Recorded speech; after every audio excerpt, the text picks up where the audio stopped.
Well, tonight it was Penzance Reserves 0, Mawnan 3, the final home league game of the season. Before we discuss tonight's match though, it's been a very sad week for Penzance Reserves because they've lost their most loyal supporter, haven't they, Daz? With their passing of Paul Smith. Yeah, Paul, for those that don't know, was an avid supporter of the reserves. He was regularly at our games home and away. He did a lot for the club.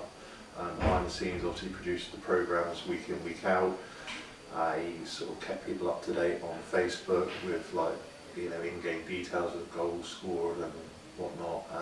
And he's going to be a terrible loss for the reserves.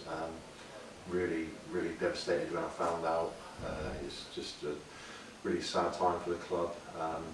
Yeah, absolutely devastated, and so our condolences go out to his family and close friends. Really, it'd be a huge miss for Penzance Football Club in general. Yes, he will be. Of course, his best friend Kevin, who has also, followed in Paul's footsteps, become a very loyal servant of the club. He does the 50-50. He does so many jobs around the club. Such a lovely touch tonight for him to lead the team out, wasn't it? Yeah, Kevin rang me up this afternoon and he said, "Oh, Daz, have you heard?" And I said, "Yeah, I have." And he was sort of almost in tears on the phone, and he said, "I'm absolutely devastated. I don't know what to do." And I said, "Look, come down to the game tonight." I said, "And would you do us the honour of walking out on the pitch in front of the lads and sort of lead us out?" And he sort of had tears in his eyes and said, "I'd be honoured to do that." And then I said to him, once you've done the 50-50, I said, "If you want to come and sit in the dugouts for the second half," I said, "you're more than welcome to." They're sort of best friends, and you didn't see one without the other at too many games, really. Obviously, I know Paul's been sort of quite ill recently, leading up to the last couple of days. And so, yeah, we sort of just keep an eye on Kevin, really, because I think he's a little bit lost at the minute. So, yeah. Yeah, thank you for doing that, and the club would also like to say thank you to referee Simon Taylor and to Mawnan Football Club for for accommodating a minute's silence before the match. Yeah, definitely. So on to today's game, and I should have mentioned with us also is Ashley Mead, who you've nominated as man of the match. Des, well done, Ashley. Yeah, thank you. Thank you very much. Tough game for the day, wasn't it? Certainly. Well, Mawnan, we congratulate them. They went top of the league by winning 3-0 tonight, which in itself emphasises what a tough game was. Always a bit tough prospect, and to concede in the third minute was hard, wasn't it? Yeah, I feel like you can put a lot of players' heads down, conceding really early on. It's not the best thing to happen. It's one of the worst times to concede, I'd say. Because as soon as it goes in, everybody's thinking, like, especially after the last game of their place, I think they're the best for us. So it's just, don't give the team any good morale after that goes in. There's a bit of a freak goal as well. I imagine Harvey had the sun in his eyes, cross out of the sunlight, wasn't it? Yeah, he just said to me, he said, "I sort of lost the flight slightly," he said, "and I kind of misread it." I mean, to be fair, Harvey's a winger playing goal for us. He came back from uni Monday evening, and I said, "Any chance you could play goal on Tuesday?" And he said, "Of course, yeah, no problem." We asked him again this morning, and he said, "Yeah, I'll do it, not an issue." It's a credit to Harvey for stepping up and doing a job for the team, really. But yeah, the first goal, we could argue, was just sort of a miskick, if you like, that the wind helped into the net. The second goal, I think Steve said he was sort of a bit at fault for just sort of losing his man slightly for the cross, and then the third was a worldie that the guy sort of just turned with it and he just smashed in the top corner. I don't think there's too many thieves would save that one.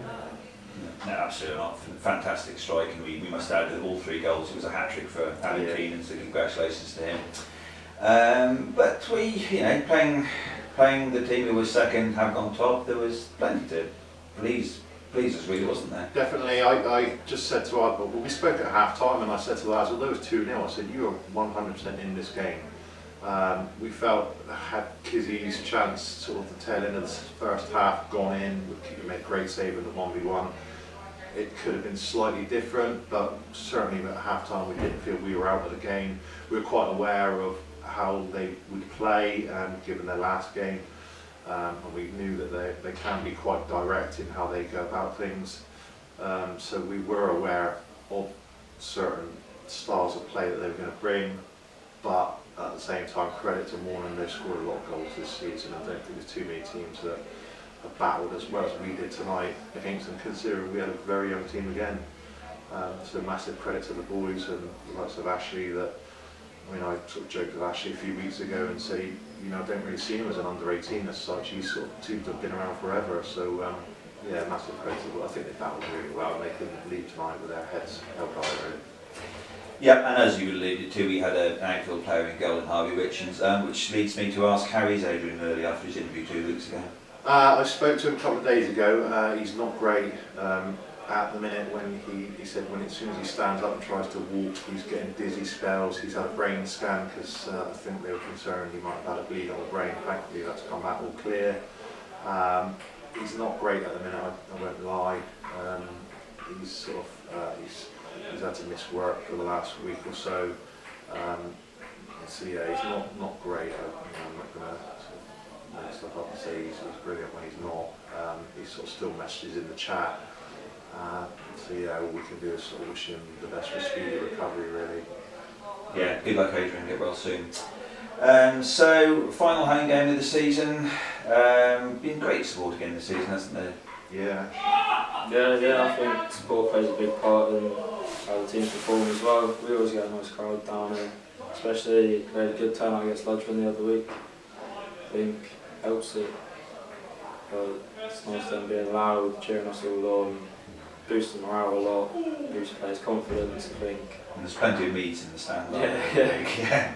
Ashley, of course, is son of Andrew Mead and grandson of John, who both represented the first team. Yeah. So your first full season, isn't it? You broke into the side last season. Yeah. Your first full season in senior football. Yeah, so. first from start to stop really. I've really enjoyed this season. You can see how much the team's come on with everything that's happened and all.